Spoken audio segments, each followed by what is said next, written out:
Assalamualaikum warahmatullahi wabarakatuh. Perkenalkan, nama saya Imam Firdaus, mahasiswa Teknik Informatika Angkatan 2019. Pada kesempatan kali ini saya akan melaksanakan praktik ibadah mengenai sholat sunnah.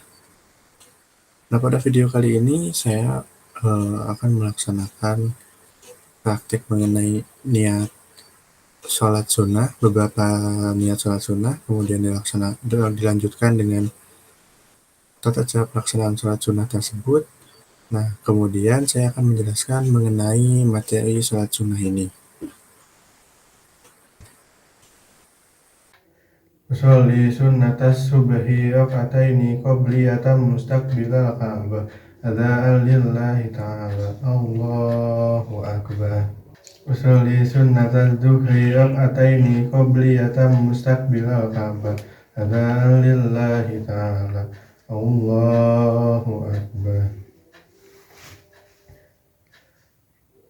Usolli sunnatas zuhri raqataini ba'diyatan mustaqbilal Ka'bah adaan lillahi ta'ala. Allahu akbar. Usolli sunnatam maghribi raqataini ba'diyatan mustaqbilal Ka'bah adaan lillahi ta'ala. Allahu akbar. Usolli sunnatal isya'i raqataini ba'diyatan mustaqbilal Ka'bah adaan lillahi ta'ala. Allahu akbar. Usolli sunnatat tahajjudi raqataini mustaqbilal Ka'bah adaan lillahi ta'ala. Allahu akbar. Usolli sunnatat tahiyatul masjidi raqataini mustaqbilal Ka'bah adaan lillahi ta'ala. Allahu akbar. Usolli sunnatat duha raqataini mustaqbilal Ka'bah adaan lillahi ta'ala. Allahu akbar. Usolli sunnatat tarawih raqataini mustaqbilal Ka'bah adaan lillahi ta'ala. Allahu akbar. Usolli sunnatam minal witri raqataini mustaqbilal Ka'bah adaan lillahi ta'ala. Allahu akbar. Usolli sunnata raqatal witri mustaqbilal Ka'bah adaan lillahi ta'ala. Allahu akbar. Di sini saya akan menjelaskan mengenai bab sholat bagian sholat sunnah. Dan saya di sini akan menjelaskan mengenai sholat sunnah mu'akkad. Jadi sholat sunnah mu'akkad ini merupakan ibadah sunnah yang ditekankan atau hampir mendekati wajib, seperti sholat sunnah di hari raya ataupun sholat tawaf gitu. Jadi perbedaannya dengan sholat sunnah ghair mu'akkad, yaitu sholat sunnah yang dianjurkan tanpa penekanan kuat, seperti sholat sunnah rawatib dan sholat kusuf. Nah, ada beberapa jenis sholat sunnah. Salah satunya yaitu ada sholat rawatib. Jadi sholat rawatib ini adalah sholat sunnah yang dilaksanakan sebelum atau sesudah melaksanakan sholat wajib atau sholat fardu.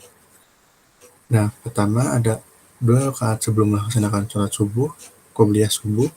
Ini qobliyah subuh ini sangat memiliki pahala yang besar bagi yang dapat melaksanakannya.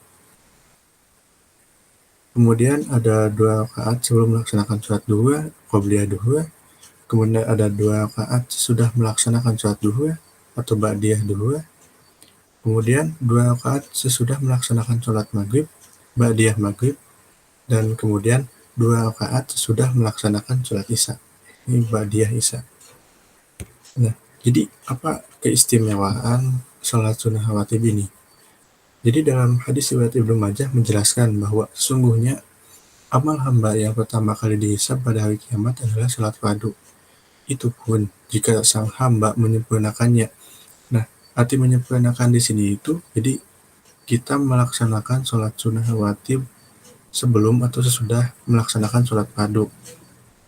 Nah, jika tidak, maka disampaikan, lihatlah oleh kalian, apakah hamba itu memiliki amalan sholat sunnah? Jika memiliki amalan sholat sunnah, sempurnakan amalan sholat fardu dengan amal sholat sunnahnya. Kemudian lakukanlah amal-amal fardu lainnya seperti tadi. Jadi keistimewaan salat sunnah rawatib ini memang sangat istimewa. Nah, kemudian ada salat sunnah malam. Salat sunnah malam ini salat sunnah yang dikerjakan pada malam hari.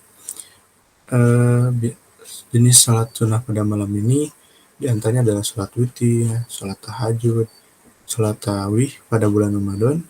Kemudian ada salat gerhana, biasanya salat gerhana bulan ya, karena pada malam hari. Kemudian ada salat istisqa. Nah, untuk salat gerhana matahari tentu biasanya dilaksanakan pada siang hari. Nah, kemudian ada salat sunnah lainnya seperti salat tahiyatul masjid. Jadi anjuran untuk melaksanakan salat tahiyatul masjid ini telah disebutkan oleh Rasulullah SAW pada hadis riwayat Al-Bukhari nomor 537 dan Muslim nomor 174 yang menyebutkan bahwa jika salah seorang dari kalian masuk masjid, maka hendaklah dia salat 2 rakaat sebelum dia duduk, yaitu salat sunat tahiyatul masjid. Nah, kemudian ada salat duha.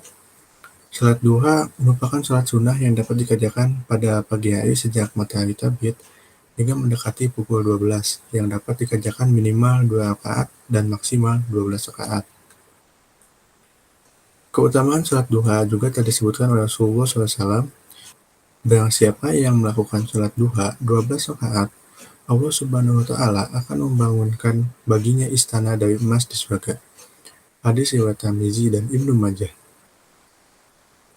Nah, kemudian ada juga salat hajat, lalu ada salat Idul Fitri dan Idul Adha. Nah, untuk sebelumnya salat hajat ini salat sunnah yang dikerjakan apabila kita memiliki hajat tertentu, misalkan ketika kita ingin akan melaksanakan sebuah ujian, maka biasanya kita akan melaksanakan salat sunnah saja untuk memohon kepada Allah agar dimudahkan ketika kita melaksanakan ujian tersebut.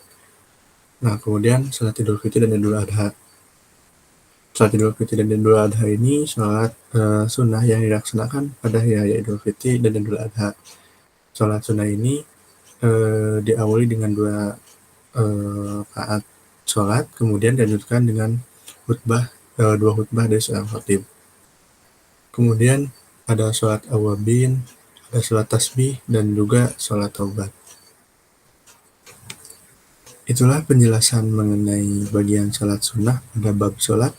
Mohon maaf apabila ada kekurangan. Wassalamualaikum warahmatullahi wabarakatuh.